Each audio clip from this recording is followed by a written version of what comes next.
YouTube. Well, now you know what I look like. I wanted to talk to you a little bit about vision boards, or in my case, vision books. I recently have kind of been connected to anything that had to do with Africa. And how it started is, well, for a long time I've loved safari type animals, plastic cheap animals, and I've got them on a shelf in my kitchen. As you can hear, I've got African music going in the background.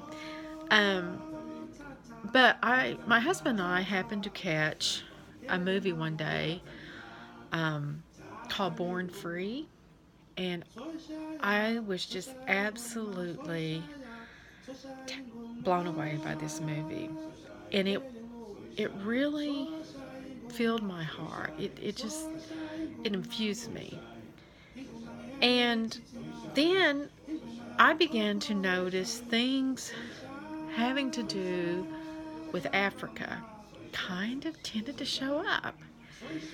And I didn't connect it till, and this is kind of the way it happens to me. It's like the light bulb or something has to hit me in the head to make me think, wait a minute, 4 or 5 things have happened, and it's all kind of connected. So let me go ahead and tell you what. Okay, I don't know what all I may be missing out. Okay, Born Free, right?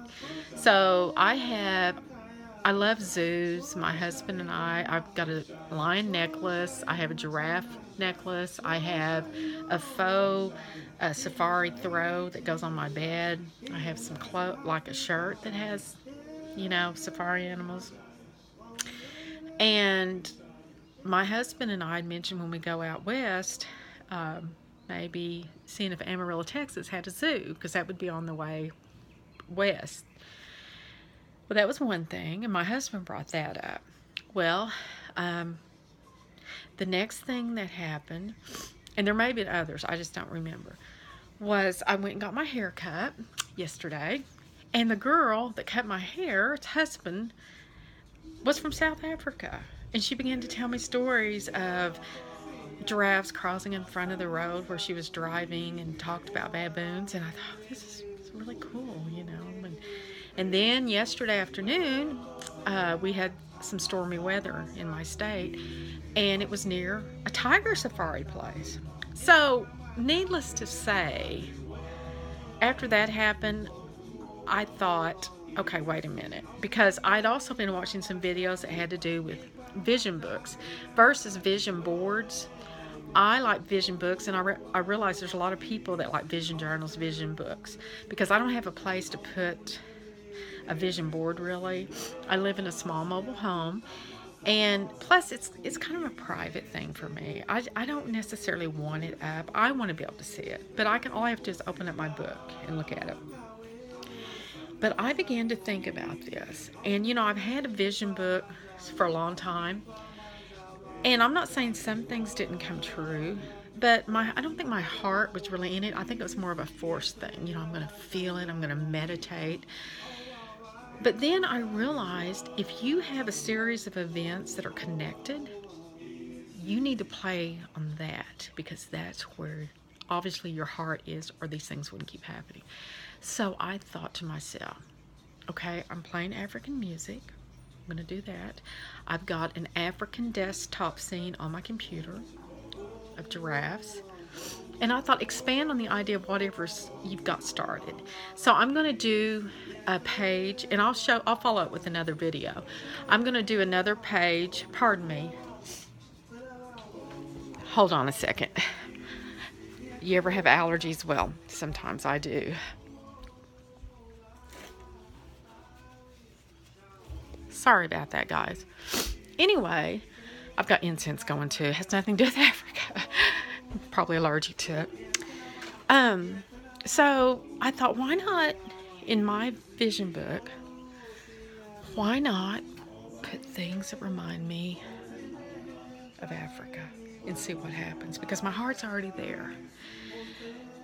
So I thought, without it forcing it, my suggestion is, Go with something that's already connecting itself in your life.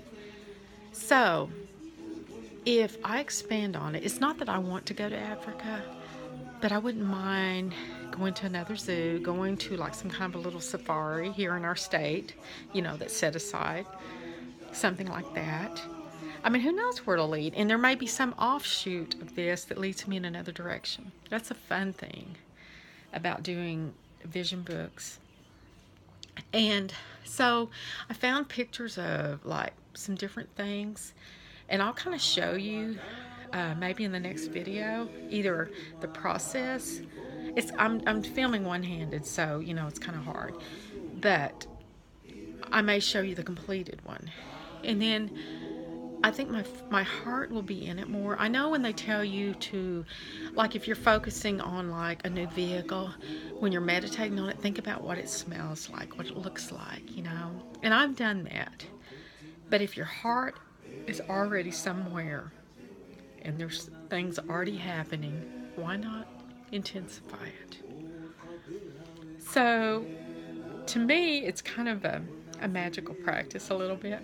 I have incense going in like a candle, and I put a giraffe up there. I've heard when you're doing altars, like type things, put the things you love up there. And so I love St. Francis. I always have, but I've got incense and a little tea light. But I put a giraffe up there just to maybe intensify the magic. That's what you want to call it. But just for the fun, I'm just going to put together a book, and I'm going to see what happens.